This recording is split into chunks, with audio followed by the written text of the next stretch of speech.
Bonjour et bienvenue à tous dans le journal de l'économie. Elle est présente dans plusieurs projets au Maroc. Elle soutient financièrement les plus grands chantiers du royaume. C'est l'Agence française du développement. Le bras financier international de l'État français vient de renouveler son engagement vers le Maroc et vient de signer avec le gouvernement marocain une convention de financement. Elle porte sur le programme Emploi et développement de compétences. Il s'agit d'un appui financier de 50 millions d'euros. Objectif, permettre aux jeunes en âge de travailler d'accéder au marché de l'emploi. Le programme doit donc accompagner le plan sectoriel de promotion de l'emploi à l'horizon 2016. Il est prévu également la mise en œuvre de la nouvelle stratégie pour la formation professionnelle. Premier bénéficiaire en 2013, le Maroc a été justement l'une des principales destinations des investissements français en Afrique du Nord. Il devance de loin l'Égypte et la Tunisie. Le Royaume a bénéficié de 254 millions d'euros, 250 millions accordés dans le cadre de prêts. Le reste, soit un peu plus de 4 millions engagés sous forme de subventions. Le Maroc accapare ainsi 32% du total des fonds accordés à la région de l'Afrique du Nord.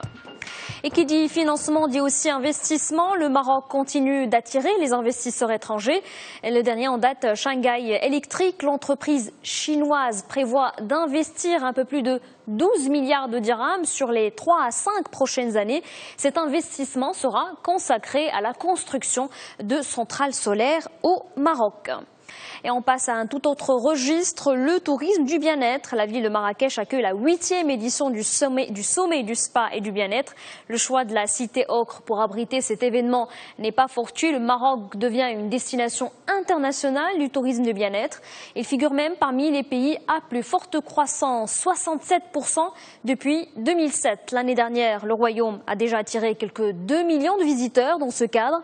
Globalement, le tourisme du bien-être a connu une croissance à 2 chiffres en 2013, ses revenus ont atteint 500 milliards de dollars. C'est l'équivalent de 15% des dépenses touristiques à travers le monde.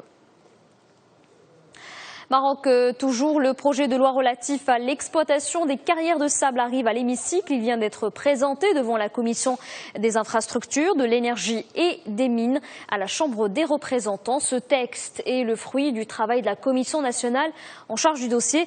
Elle a pu boucler avec les professionnels ce texte et son décret d'application. Un texte qui vise à réaliser l'égalité des chances, assurer la liberté d'initiative et d'entreprise.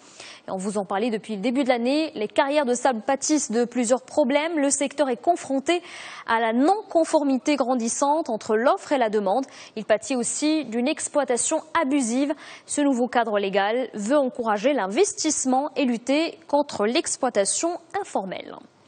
Et la période de la publication des résultats semestriels se poursuit toujours. On s'intéresse ce matin au secteur bancaire. Le premier semestre aura finalement été celui de la performance pour le groupe BCP.